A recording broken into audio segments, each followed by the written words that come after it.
Hey class, as you know, my name is Rose Holloway. I would like to first start off by saying that I chose this topic because I feel like it's something that we all can relate to. If you haven't experienced this situation yourself, you know somebody who has. Okay, so how many of us here are familiar with the term shacking up? Well, I have heard it all my life. My grandmother grew up as a Baptist. She had 11 children by the first man she had ever been with. Of course, they didn't stay together until they were married. My mother followed suit. She had 7 children by the first man she had ever been with. And of course, they never stayed together until she got married. And also, my mother was a Jehovah's Witness. So, I have heard the term shacking up all my life.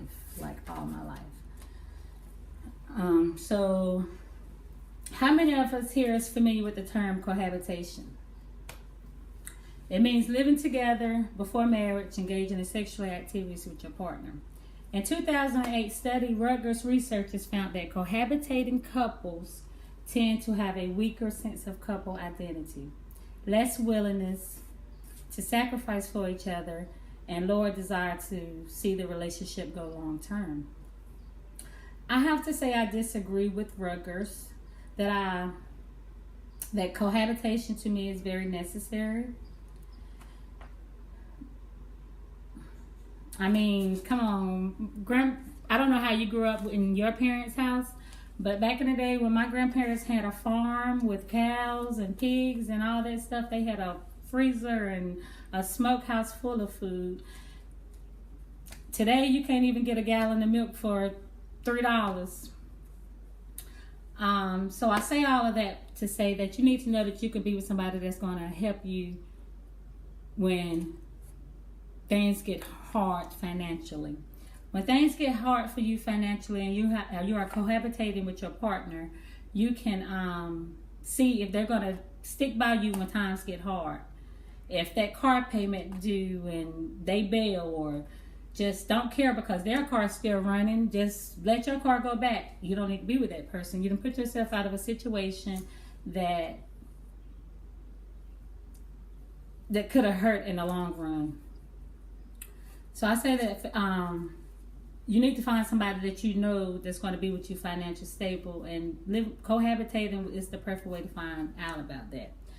Also, unfaithfulness. You know, you with your boyfriend or girlfriend, fiance, y'all been together 2 or 3 years. Y'all have your first argument. And there you go. We have social media now. It's like you can't get out of touch with nobody. There you go. Your fiance, girlfriend, boyfriend, and their ex-girlfriend or boyfriend inbox talking about some, hey, big head, how you doing? You looking good. So I feel like that'll get you out that situation. If you know that person, you have your argument and they stay there, you guys are willing to talk it out, and you're always, you got that relationship, you got that bond.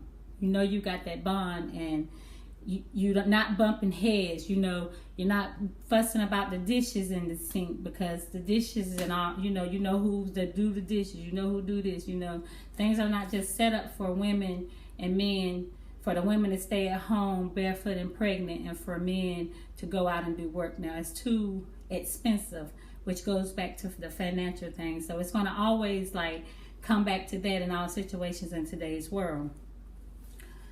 Also, I say, you don't get married, you don't have sex until you get married. I feel like cohabitating before marriage, before living together, cohabitating is necessary in that situation also, because you don't want to put yourself in a situation where you're not happy with nobody sexually. And then in the long run, that's when I feel like that may cause a problem. I feel like you should be with somebody that you are very comfortable with and not just dealing with it because of your marital status. I feel like you should find you somebody that you love, and not that somebody you're going to grow to love. So that's been my speech, and I want to know, do you guys have any questions or anything for me, or anything that you guys have to say? Thank you.